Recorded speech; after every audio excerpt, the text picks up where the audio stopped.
Welcome back to this special edition of Taking Stock, which is coming to you all the way from the cafeteria of Prabhudas Lilladhar, the company which has given an excellent account of itself in terms of its PMS returns, 40 to 50% returns over the last 3 years, beating the index returns by a very handsome margin. Well, AMISHA and DILIP, the head of Prabhudas Lilladhar's asset management team, are with me.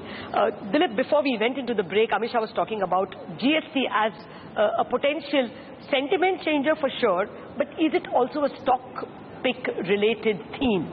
Will that govern your theme when you pick stocks? I think, Latha, that theme has really been played out, and time and again we have seen that even in the momentum stocks we have seen this theme being played out. But still, I think some of the logistics stocks that we have been recommending is largely also, one is because of GST, and also because we feel that economy will slip into an accelerated mode, and which is where we'll see a lot of action. Okay, so all cargo logistics is one of the stocks you mentioned. Well, basically, you know, when I look at your stocks, there aren't so many index stocks in your long-term bets. You have the usual HDFCs and the IndusInd banks and the Kotak banks, but you're largely into mid-caps. Why, AMISHA? You think that will be the outperforming segment in the year ahead? So I think that, you know, when the macros are very stable, be it in terms of inflation, be it in terms of fiscal deficit, and I think more or less in terms of interest rates are also, we are done. So when those macros are as stable as we see and we are on a recovery path, I think index, because of some of the global headwinds, could still be little more volatile. But if one still wants to invest and get a very good handsome return which market and economy can offer, mid-cap is the space to be.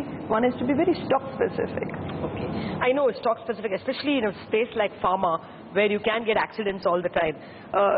You still prefer to invest in pharma stocks? Yes, we still feel that select pharma stocks where there is a good amount of permissions in place, they will continue to post upwards of 30% kind of bottom line growth. Some of the stocks which probably we have not been able to take under our active coverage, but is a space we like a lot, is entirely this Thyrocare, Dr. Lal's PET, because we think that's diagnostic is a very, very largely growing segment of the market.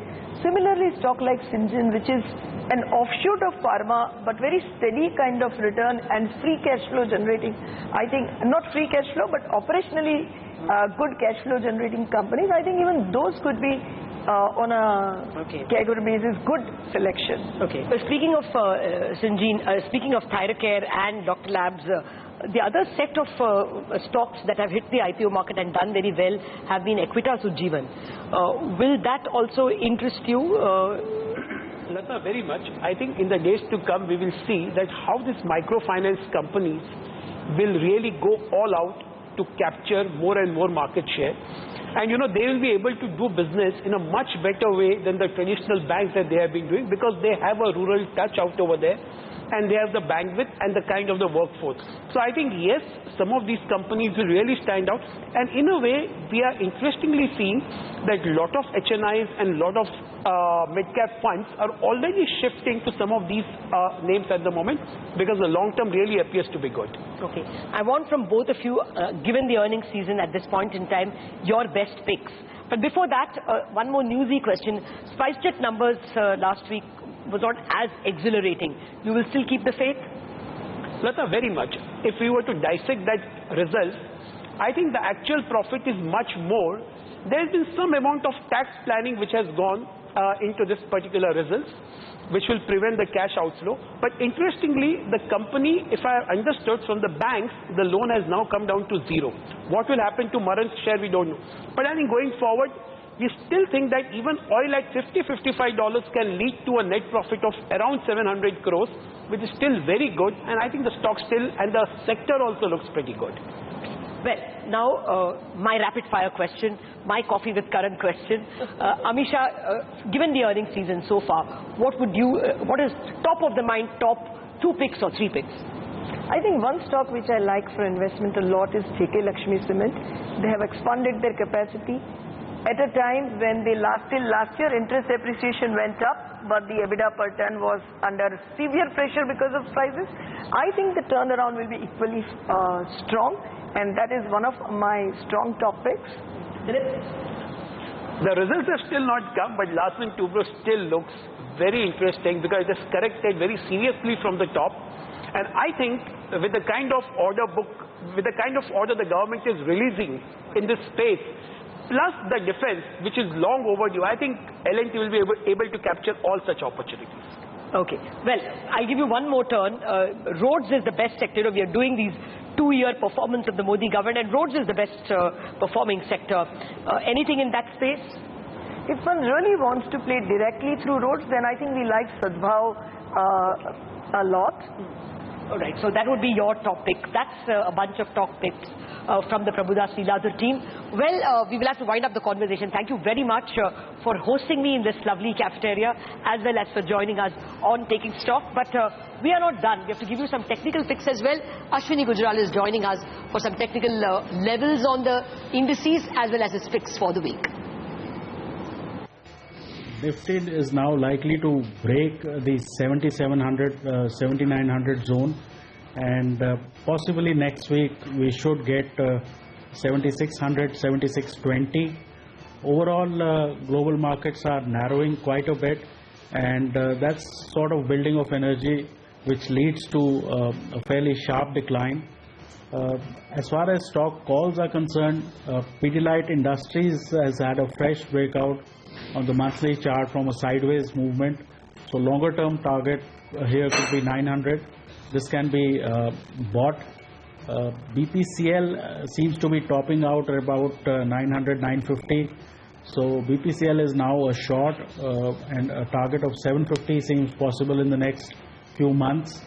Meanwhile, Sundaram Fasteners is a stock which has completed its correction. It's in a long-term bull market, and out there, if you take long positions, a target of 220 could be easily possible. All right, so after the bunch of fundamental picks and those technical picks, here's Mangalam Malu joining us to tell you what you should watch for in the week ahead, the stocks that should be on your radar. Mangalam. Right, so next week is the last week for all the earnings for the fourth quarter as well as full financial year 16. So it's going to be a very heavy week as far as earnings are concerned, and it gets incrementally worse as the week progresses. So for Monday, we have Tata Power and Dish TV reporting the numbers, but Tuesday, the big boys Tech Mahindra, Cipla as well as Bajaj Finance and Finserv report the numbers, along with Page Industries from the mid-cap space as well. Wednesday is the big heavy day. We have L&T, Tata Steel, Bajaj Auto, Bosch and GAIL from the frontliners reporting their fourth quarter numbers.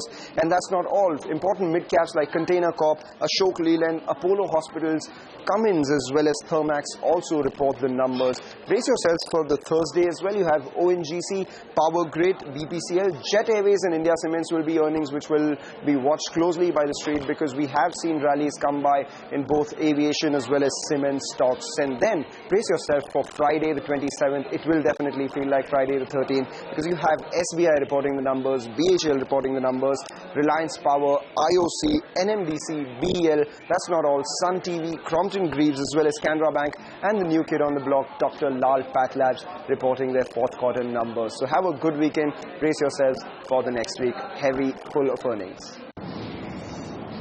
Yes, chin up Mangalam, there'll be a lot of work for you to do as well. But don't worry, if there are a lot of old economy stocks that perhaps may not do well, you're going to end the week with Dr. Lal Path Labs, as Amisha and Dilip are telling us.